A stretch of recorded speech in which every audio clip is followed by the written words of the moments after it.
You're listening to the Lanterns Radio Network. We are the network dedicated to empowering the individual, illuminating the truth, defending American exceptionalism, and inspiring future generations. Stay connected and get involved at lanterns.buzz for great radio. Get commentary and news of the day. Lanterns.buzz.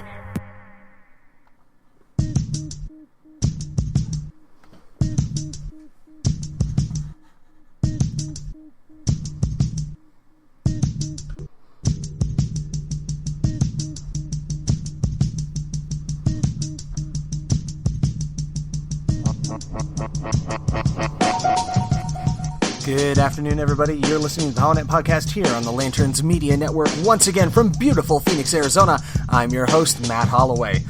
We haven't spoken in a little while. Took the weekend off for Easter. It was good times. But now, it's time to get back to work. And we've got our work cut out for us. Because it's been 100 years since the Battle of Ambos Nogales. And once again, Arizona finds itself about to be on the front lines. All that and more here on the Holonet Podcast on the Lanterns Media Network. Stick around.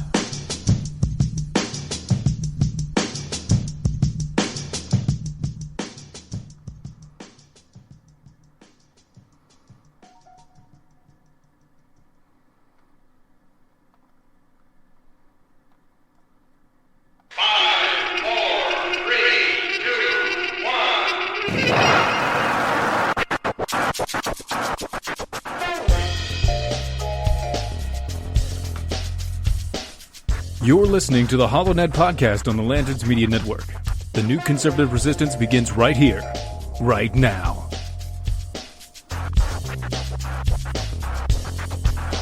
I will build a great, great wall on our southern border, and I will have Mexico pay for that wall. Mark my words.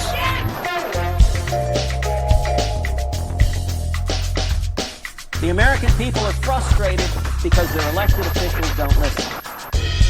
When we're home on the campaign trail, we say we listen. And yet something about this Senate floor, something about Washington, D.C., I don't know if it's the water, something in the air, the cherry blossom, but people get here and they stop listening to the American people. What we witnessed here today in the Security Council is an insult. It won't be forgotten. It's one more example of the United Nations doing more harm than good in addressing the Israeli-Palestinian conflict.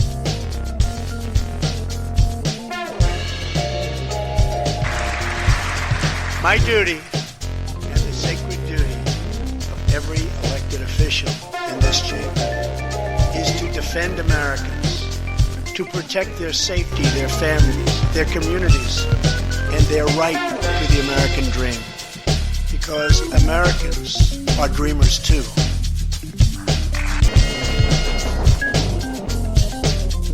I want the people of America to be able to work less for the government and more for themselves. I want them to have the rewards of their own industry. This is the chief meaning of freedom. Until we can reestablish a condition under which the earnings of the people can be kept by the people, we are bound to suffer a very severe and distinct curtailment of our liberty. The chair recognizes the gentleman from Arizona.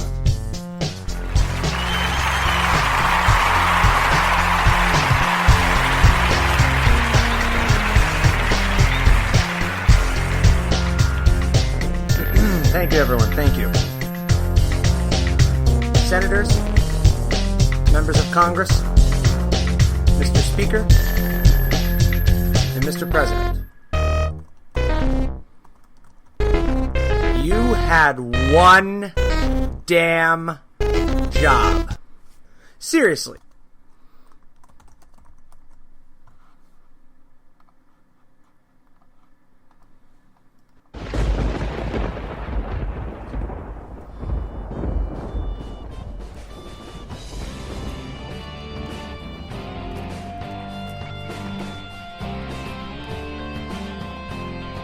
You're listening to the HoloNet on Lanterns Media Network. The millennial conservative resistance begins here.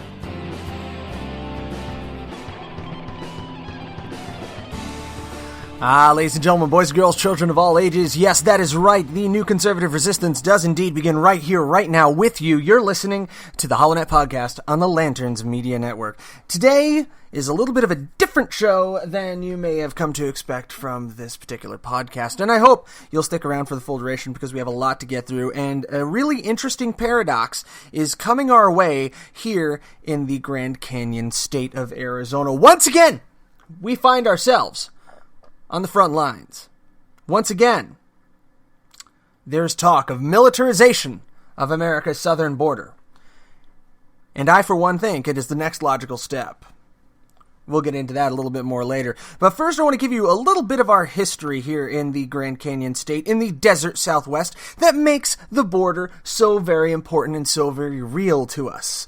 Now, for many of you who live elsewhere in the country, you may not realize how very close, the largest population center in Arizona is to the border with Mexico. Phoenix is just a couple hours drive from the border. Tucson's even closer. Tucson's practically on top of it. My parents lived down near the Gila River, which until the Gadsden Purchase was completed following the Mexican-American War, was in fact the border. That's right. For a little while there, the border ran along the Gila River. The Gila River, which runs just south of Phoenix, through the town of Gila Bend and present-day Buckeye. Buckeye, which is rapidly becoming one of the largest cities in Arizona. So I want to take you back in time. 100 years, to August 27th, 1918. The Battle of Ambos Nogales. Ambos meaning both Nogales, because Nogales is and was a city which straddled the border. Today, they are split as the cities of Nogales, Arizona, and the Mexican Sonoran city of Heroica, Nogales. Now, this comes to us from AWB.com, a spoonful of history from Applewood Books, The Daily Dose. In 1918, International Street ran down the center of Ambos Nogales. Arizona lay to the north, Sonora to the south. The railroad depots, stores, and saloons straddled the border.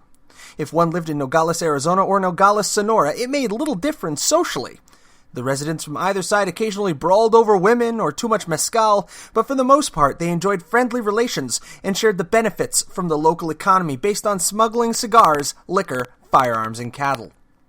There had been a few skirmishes in the past, as when Pancho Villa had ridden into town, but still there was no fence down the middle of International Street. The residents understood the protocol. They were expected to cross at one of two entry points, either on Morley Avenue or farther west on Grand Avenue. When trains arrived at the border, first-class passengers could ride across in the cars, while those in coach got off the trains, walked, and then reboarded after passing through customs. On August 27, a carpenter named Gil Lamadrid was walking back into Mexico. As he crossed the border, a U.S. Customs inspector ordered him to halt, curious about the large parcel he was carrying. Only a few feet away, Mexican customs officers directed him to ignore the summons and continue into Mexico. Gil Lamadrid became confused and hesitated as the two competing groups of customs agents shouted instructions at him. At this point, a U.S. infantryman raised his Springfield rifle to encourage his return. In the midst of the ensuing commotion, a shot was fired, and the carpenter dropped to the ground. Thinking that the man had been shot, a Mexican customs officer grabbed his pistol and opened fire on the U.S. guards, wounding an Army private in the face. A U.S. inspector drew his revolver and returned fire, killing two Mexican customs officers. Shaken but unhurt, Gil Lamadrid jumped up and sprinted down a nearby street. As the sound of gunfire rattled the neighborhood, citizens on the Mexican side of the border ran to their homes and picked up their rifles to join forces with the Mexican troops. The U.S. border authorities panicked. World War I was already being fought in Europe, and the Germans had been urging Mexicans to abandon their neutrality. Was another front in the war now open? A troop of Buffalo soldiers were called into town. Under heavy fire, the 10th Cavalry dismounted and crossed the border into the streets and buildings of Nogales, Sonora. Looking for a tactical advantage, the troops mounted an assault on the heights immediately to the east of the town, while militia on the Arizona side started firing their weapons from the windows and rooftops of houses. Late in the fighting, members of the 35th Infantry placed a machine gun on top of a stone building and fired on the Mexican positions. As the violence escalated, the mayor of Nogales, Sonora, took a white handkerchief, tied it to his cane, and ran to the streets of his city in his attempt to quell the violence. As U.S. troops crossed into the Mexican side of International Street, he pleaded with the angry crowd behind him to put down their weapons. A shot from the Arizona side felled the Mexican mayor. At 7:45 p.m., the Mexicans waved a large white flag of surrender over the customs building. After the battle was over and the dead were buried and peace was restored, the U.S. and Mexico authorities agreed to divide the two border communities with a chain-link border fence, the first border wall put in place between the two countries. Now this, folks, was a mere 100 years ago. In historical perspective, it was practically yesterday, when shots rang out and blood spilled in the streets of Ambos, Nogales, Mexico.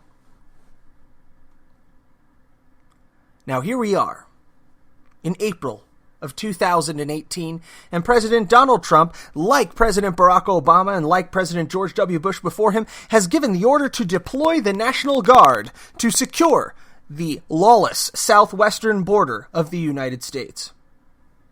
The reason that this is taking place now is because a century of progressive politics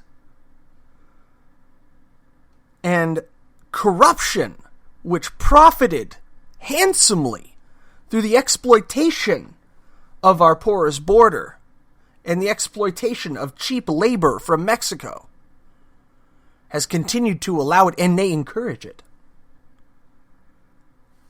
There have been many attempts over the years to try and quell and bring order back to the borderlands, all limited in their success, limited in their scale, and only as permanent as the presidency that created it. Point blank, full stop. The efforts of President Trump to deploy military forces to our border should be lauded, should be given stirring ovation and applause, because the military is sorely needed to restore order south of the Gila River, to reclaim lands where all but heavily armed border agents and law enforcement officials fear to tread, areas of Organ Pipe National Monument that are nay impassable, areas of the Tonaha O'odham lands where that tribe has asked again and again for greater support from the federal government to defray the costs, the mounting, staggering costs of rescuing migrants stranded in the desert and the mountainous terrain of that area.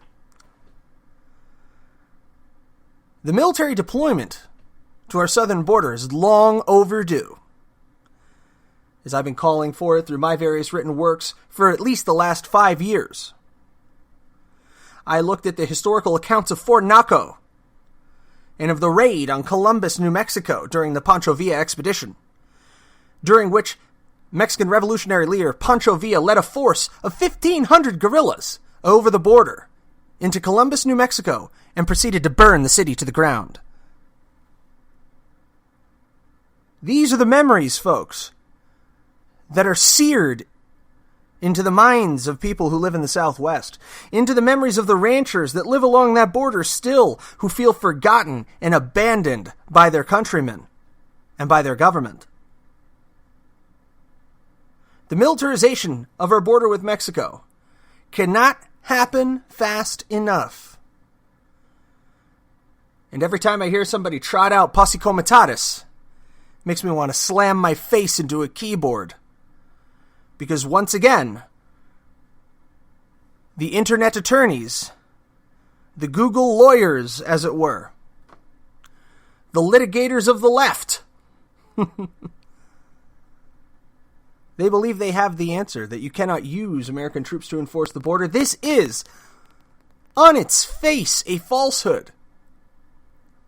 Because the policing of the border is not a domestic issue. It, by its nature, is an international issue, and thus completely removes Posse Comitatus from the discussion. It is a matter of national sovereignty. But more on that when we come back from this quick break. You're listening to the HoloNet Podcast here on the Lanterns Media Network. Stick around as things are heating up down here in the borderlands.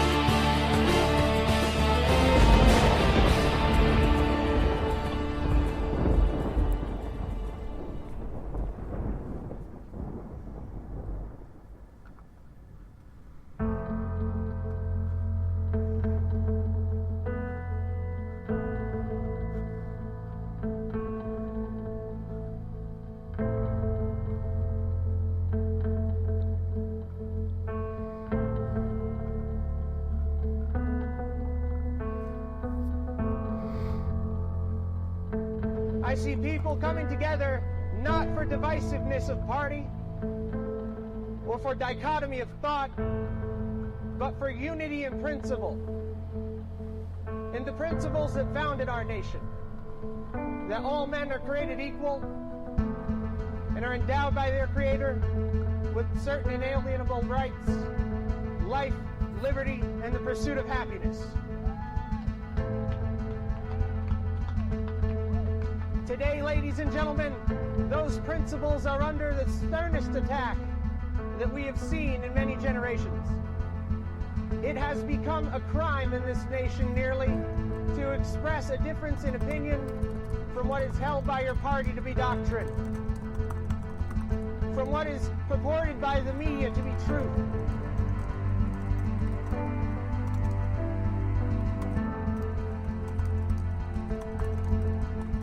We have an opportunity to reach out to our fellow Americans regardless of their creed and regardless of their political inclinations, and unite as Americans, not as Republicans or as Democrats, as liberals or conservatives, but to unite around the principles that have guided this nation so well.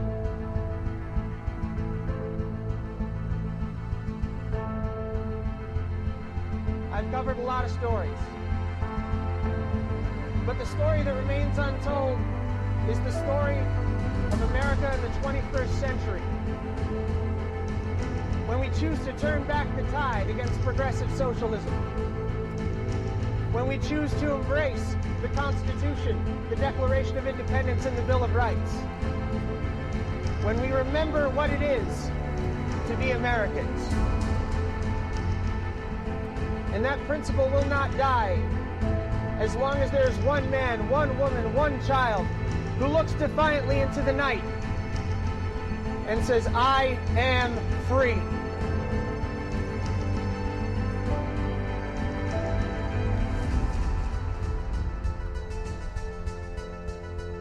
You're listening to the HoloNet podcast on the Lanterns Media Network.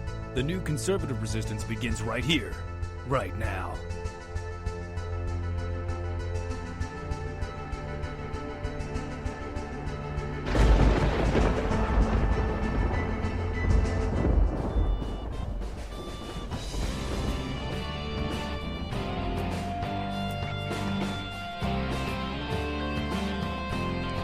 You're listening to the HoloNet on Lanterns Media Network. The millennial conservative resistance begins here.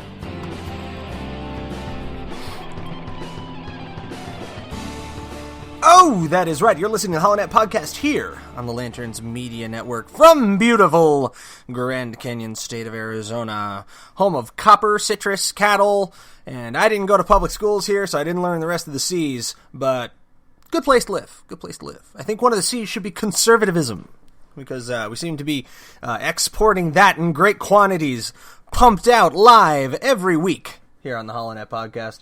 So, back to our earlier discussion of a century ago along the border. We discussed the Battle of Ambos Nogales, which took place in 1918.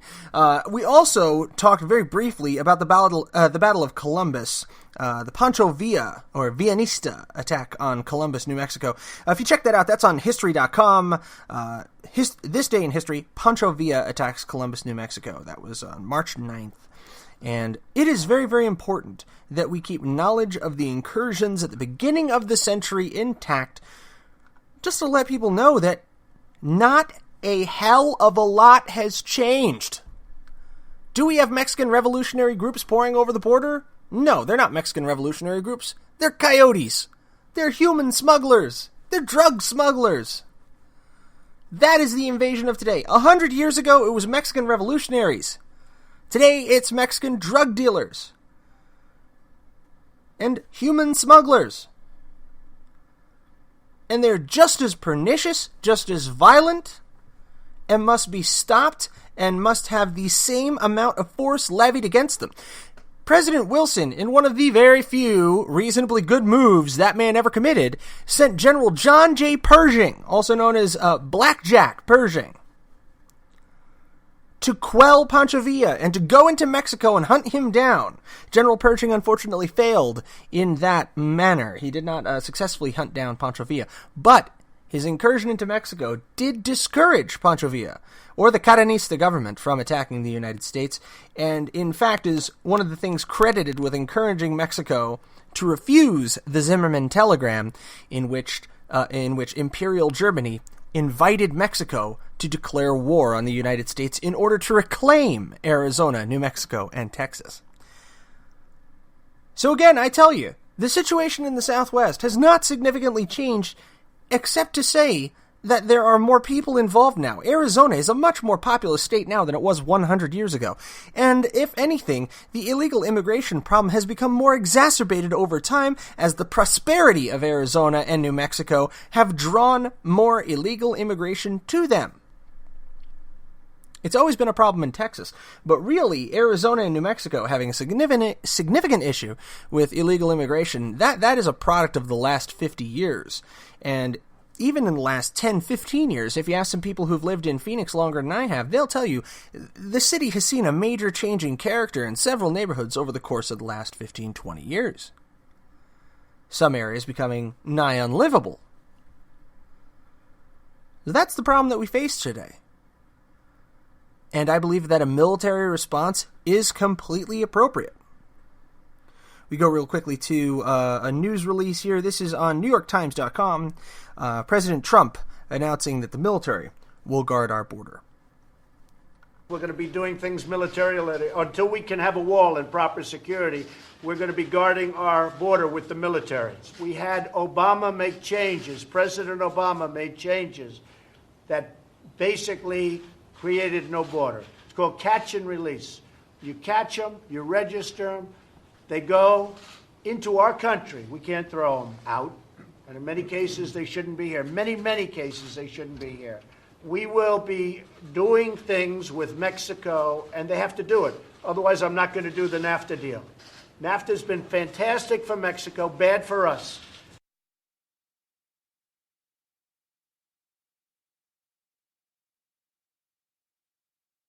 That's President Trump discussing the deployment of the military to the southern border. New York Times goes on to write, the White House said Tuesday night that President Trump planned to deploy the National Guard to the southern border to confront what it called the growing threat of illegal immigrants, drugs, and crimes from Central America, after the president, for the third consecutive day, warned about the looming dangers of unchecked immigration. Mr. Trump's advisors said Monday that he was readying new legislation to block migrants and asylum seekers, including young unaccompanied children, from entering the United States, opening a new front in the immigration crackdown that he has pressed since taking office. In remarks on Tuesday that caught some of his top advisors by surprise, he suggested the more drastic approach of sending the military to do what immigration authorities could not. Speaking to reporters during the news conference with the presidents of 3 Baltic nations, Mr. Trump described the existing immigration laws as lax and ineffective, and called for militarizing the border with Mexico to prevent an influx of Central American migrants he said were ready to stream across it. We have horrible, and very unsafe laws in the United States, Mr. Trump said. We are preparing for the military to secure our border between Mexico and the United States. And I feel that I can very honestly say, on behalf of conservatives and constitutionalists in Arizona, that it is about time. With no exaggeration. This has been a long time coming. I mean, I usually use this soundbite for my show. I haven't used it yet, but I'll use it. Allied reinforcements have arrived from the west. Thank God, reinforcements are coming to restore order to the international boundary between the United States and Mexico. Thank God. Roll in the troops. I would not be upset to see Bradley fighting vehicles on the back of trucks heading down the 10 or down the MC-85 or the I-8, deploying our troops immediately to the southern border to bring to a halt the horrific crisis of humanity that is human smuggling in the state of Arizona. When we had the Super Bowl here, there was a gigantic crackdown in Phoenix on prostitution. And there were, I believe, dozens upon dozens of arrests made of, you know, your pimps, your hookers, your johns. And the ugly, ugly side of that, even uglier than just the sex trade itself, was the fact that these were children in many cases. These were extremely young women and children being brought into Arizona for the sex trade. My God. So how anyone in their ivory towers in the universities can look at this real, live, human crisis at our border and say, I'm for open borders, is beyond me. Have you no heart? Have you no compassion? People will say that constitutionalists and conservatives are heartless and cold because we're willing to separate families. My response is, no, I'm not talking about separating families. The whole family should leave. That's simple. If you were raised in the United States, brought here illegally as a child, and your parents are being deported, go with them. It's not the government's fault that your parents did something illegal and you got sucked along. That's on your parents. Put the blame where it lies. Dreamers, blame your parents. Quote me on it. Quote me on it. Holloway to Dreamers, blame your parents. Don't blame the government. And you should go with them if you're that worried about family unification, keeping your family together. Them's the breaks, kid. Them's the breaks. What brings me all to this, and what brought me to this, is Arizona is about to become the front line of a military operation. Because don't kid yourself. Do not kid yourself. Troops are being deployed to our southern border. That means Arizona is on the front lines. Even if our troops are not going down there with rules of engagement to shoot to kill, they are still going down there with rules of engagement that allow them to return fire if threatened. And if you don't believe for a second that they're going to be threatened, there's a bridge in Havasu that you need to buy. There will be firefights. There will be engagements. The cartels are not going to sit idly by while hundreds of American troops, hardware and materiel are deployed in their prime staging grounds. They will not roll over and die. They will need to be routed. And rout them out we shall. It is time, not just for National Guard, I would say that it is time to deploy regular army to our southern border. Let's up the ante. President Trump loves doubling and tripling down when he's already faced with scorn and condemnation from the left. Well, time to double down, man. You double down over nonsense. You double down over the crowd size at your inauguration. Double down here. Say, hell, I'm not going to deploy the National Guard. I am ordering a full-blown military deployment to the southern border of the United States in order to restore order and smooth operation. We are going to make it a full-blown militarily enforced border period, until such a time as the wall can be completed and the protection of our border can be sent back to civilian hands. It is time to reactivate the nascent military facilities along the southern border and to resume full military operations within that area. The government and the military are charged by the Constitution with one damn job: to defend our country. Get to work, folks. Get to work. Now, when we come back, we have a big problem here in Arizona. Because while we're about to become the front lines, there's rot from within. And the infestation has struck at the heart of the Sun Devils at Arizona State University. You're listening to the HoloNet Podcast on the Lanterns Media Network. Follow us on Twitter at Matt D. Holloway or at the HoloNet. We're on Facebook Live at facebook.com/HoloNet. Find us as always at holonet.lanterns.buzz or on theholonet.com.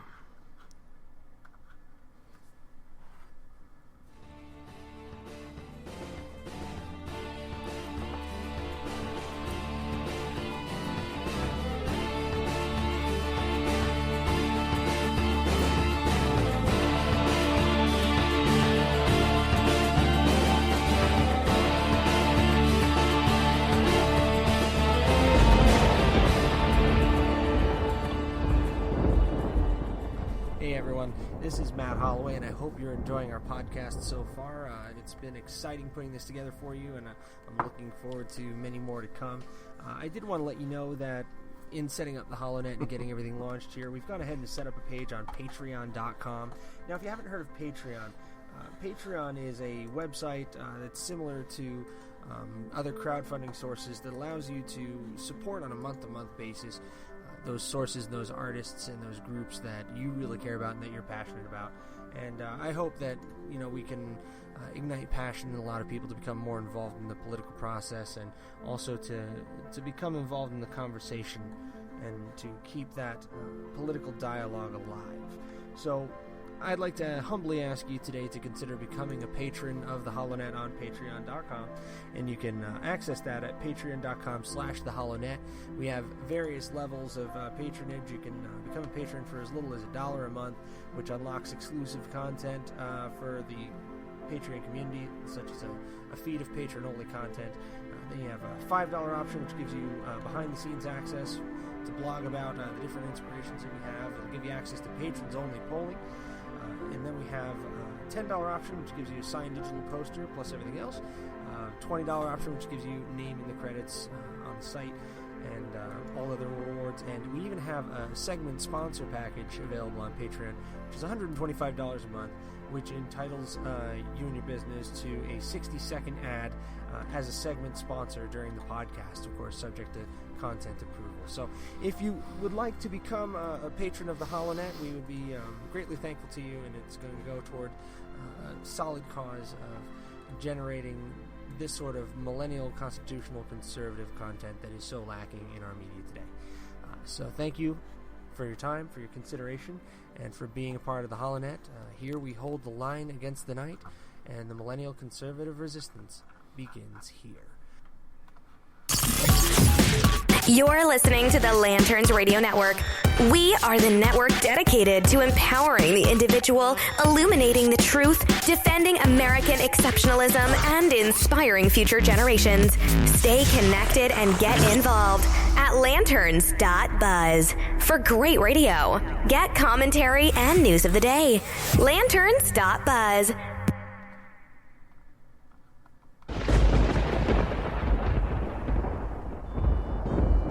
Allied reinforcements have arrived from the west.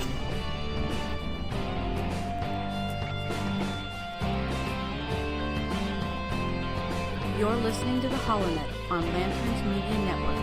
The millennial conservative resistance begins here.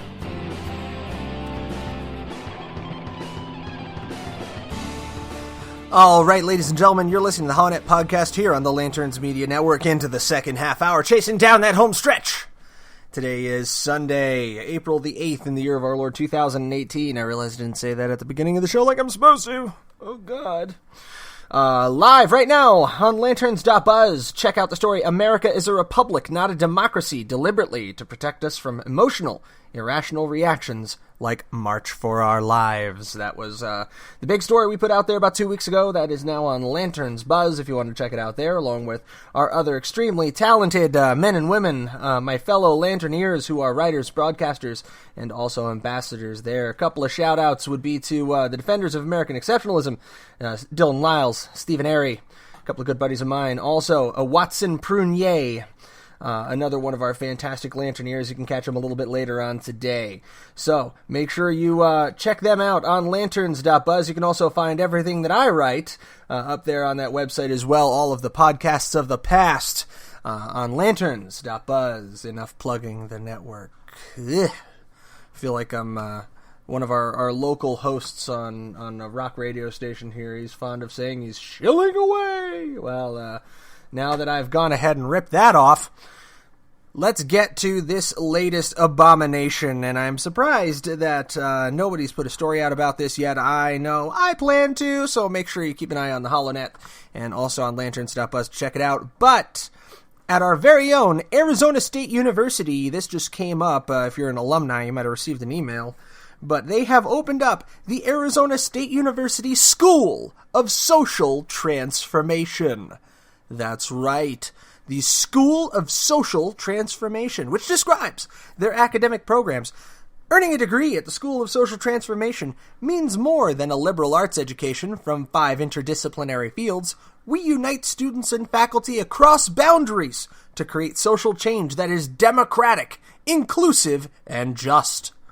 As a student in our school, you'll study diversity and justice and learn about the historical, cultural, and social forces that shape our society. You'll become a real-world problem solver, prepared to be a champion for equality. You can graduate to a job at McDonald's where you help others, advocate for justice, and develop social innovations that change the world. These 5 interdisciplinary fields that are so incredibly valuable to the school are African and African American Studies. They had to separate those, apparently. Asian Pacific American Studies. Justice and Social Inquiry. Social and Cultural Pedagogy. And Women and Gender Studies. Those are the 5 critical interdisciplinary fields of the School of Social Transformation. We take a look at their website and we ask, why study here? I've taken screenshots of this. You can check it out on our Twitter, at the HoloNet, so you can see this crap and know I'm not lying. They say, redefine your education for the 21st century job market in the fast food industry. At the School of Social Transformation, we go beyond traditional academic boundaries to create meaningful social change. Our innovative school has brought together 5, count them 5, fields of study and focused them around social justice. What does this mean for you? When you graduate, you'll be ready to implement social innovations that change the world, no matter who you work for. Which convenience store, Circle K or QT? Our graduates have gone on to work in law firms, domestic violence shelters, advocacy organizations, lobbyists, the FBI and intelligence organizations. I'll come back to that. State and national government, social work, refugee resettlement organizations. One more time for that because it's important for later. Refugee resettlement organizations.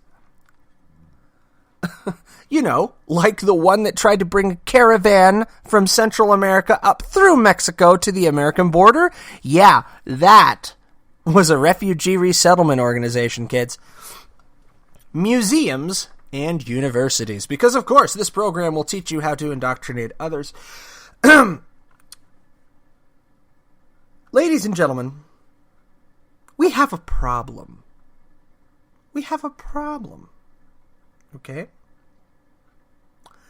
Arizona, as described in the previous half hour, has historically been, and is in present tense, about to become again, the focal point of the battle for the border. The line must be drawn here, this spot, no further. As one of my great heroes, Captain Picard, would say. The problem is, here in Arizona, where the hammer will strike hardest, at ASU, of all places, we have the School of Social Transformation, the first in the country, opening up and taking on new students, teaching them how to be social justice warriors, how to indoctrinate others for the left. By the way, that's what social and cultural pedagogy means. Pedagogy is the study of teaching. So that's what you do if you want to be a high school or an elementary school teacher or a college professor. You study pedagogy. So social and cultural pedagogy is basically how to be an SJW school teacher. That's kind of the blend there. There are graduate and undergraduate programs that are available here.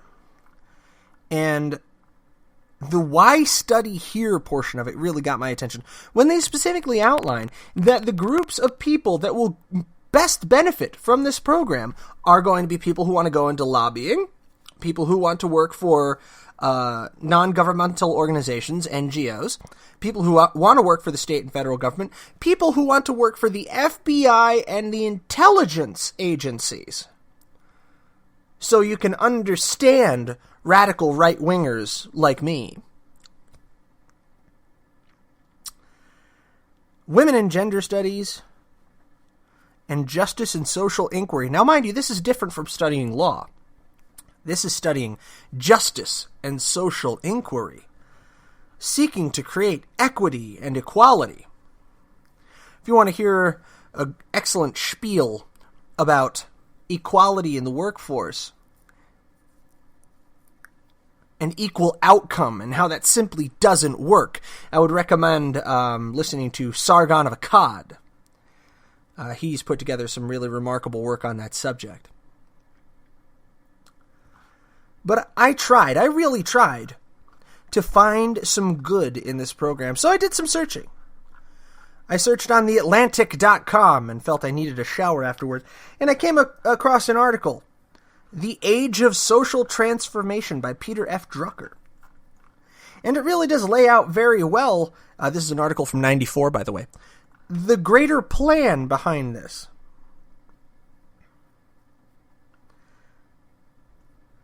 The old communities, family, village, parish, and so on, have all but disappeared in the knowledge society.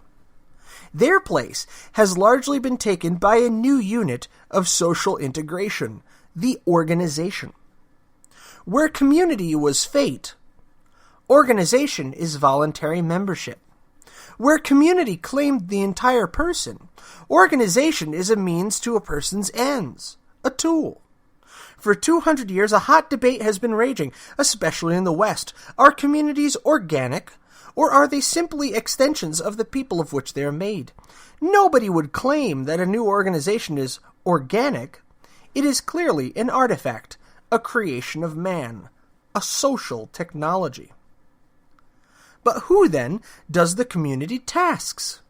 200 years ago, whatever social tasks were to be done were done by in all societies by the local community. Very few of these tasks are being done by old communities anymore, nor would they be capable of doing them, considering they no longer have control of their members or even a firm hold of them.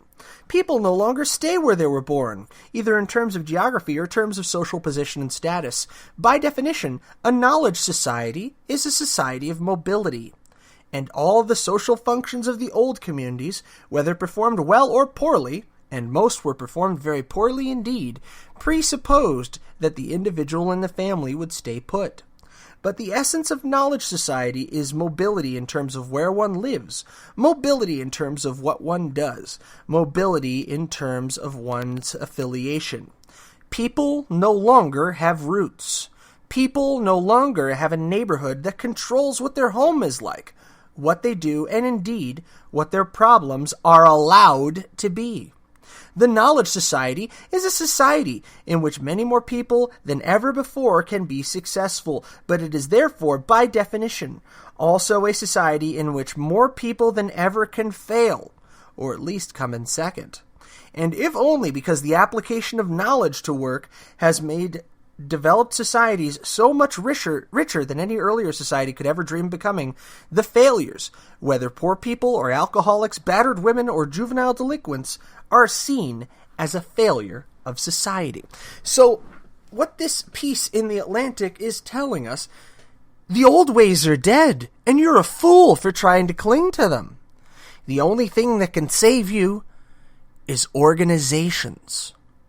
Your organizations. I'm sorry. Cities didn't cease to exist. Towns didn't cease to exist. There is no reason that these communities cannot function for the support of themselves and of their citizens as they have for 200 years. This entire argument is built on a fallacy that it was never done well or it was never done correctly, because it is only focusing on it being done by the government, by the community. No. These ills are not fixed by your organizations or by your greater governmental spending or intervention. No, these problems are solved by the individual and by the people at the local level, doing what is best for them. This, folks, is the most disturbing piece of all. That the internal corruption, the corrosion that is eating away at the heart of our country has reached the border. And if you have corruption and decay gnawing at the core, and forces from without pushing in, then Arizona is caught between the pincer. And as I said, here is where the hammer will fall the hardest.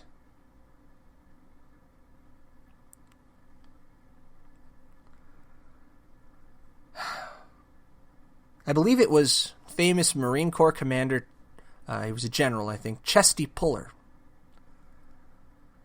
I believe it was him that said, "They have us surrounded. Those poor bastards." On that note, now that it seems the fervor and hubbub of the March for Our Lives is dying down, and lo and behold, the NRA still exists as a group, and it appears that the popularity of Mr. Hogg and his cohorts are now on the decline. And the next day dawned after the fire at the Trump building in New York, and it doesn't appear that it had anything to do with the president or the first lady, and thank God for that. And it should be noted that though one person has indeed died, the left is very readily mocking and praising the fire.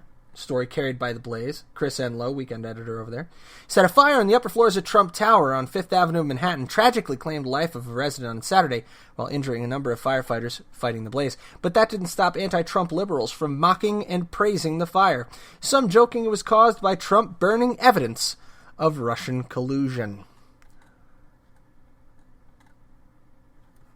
New York Fire Department responded to the 4-alarm fire burning on the 50th floor. Inside an apartment, firefighters found a man who was badly injured, transported the man to a local hospital where he later passed away from his injuries. The cause of the fire is under investigation. President Trump and his family were not present during the incident. But when I talk about the decay and corruption within, this is it. A man died. A man perished in a horrible way. He burned to death in a fire. And all anybody can seem to say is, "Look, Trump Tower's burning. Maybe it was the Russians."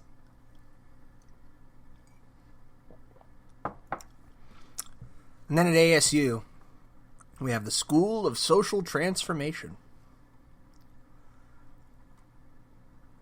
College campuses around the country. High schools. We have hundreds calling for the erasure of constitutional rights that our forefathers fought, bled, and died for. We have a trade war with China that is heating up, signaling economic troubles in the future. And finally, we have the Mexican government ratcheting up their responses to President Trump's concept to militarize the border and build the wall. That needs to happen. Now, on this show in the past, I've taken a rather ambivalent stance when it comes to President Trump. I've always said that I'll call him out when he does something stupid, and I'll support him when he does something right. Militarization of America's southern border is the right thing to do. It was the right thing to do during Barack Obama's tenure as president. It was the right thing to do during George W. Bush's tenure as president. It was the right thing to do by Woodrow Wilson in the early 1900s to set up a string of military bases and camps along the border in order to defend American citizens from the depredations of raiders and criminals coming over the border. And it's the right thing to do 100 years later. Send in the troops. Build the wall. You're listening to the HoloNet podcast here on the Lanterns Media Network. This show not brought to you by anybody in particular, because we don't have any sponsors at this time, but would like to invite you to hop on to patreon.com/HoloNet. We're also on Maker Support. Find us out there if you would like to sponsor or donate to the HoloNet podcast. We are seeking to move to the AM dial, and are seeking out support to do that, to change the HoloNet podcast into HoloNet Radio. And as always, I want to thank you for your patronage, for your listenership, for spending an hour with us every week. Keep your eyes peeled on theholonet.com for that story about the ASU School of School. I've said it 8 times, and now I'm screwing it up. Look at this. School of Social Transformation. I'll try to have that out to you later today, if not tomorrow. Stay tuned for that. Keep your eyes open and your head on a swivel. Because here in Arizona is where we hold the line against the night. And here at Lanterns Media Network, we're here to fix the machine. God, I hope we can do both and do it in time. So, from the west side of Phoenix, Arizona, God bless you. God bless the United States of America. Good night, everybody.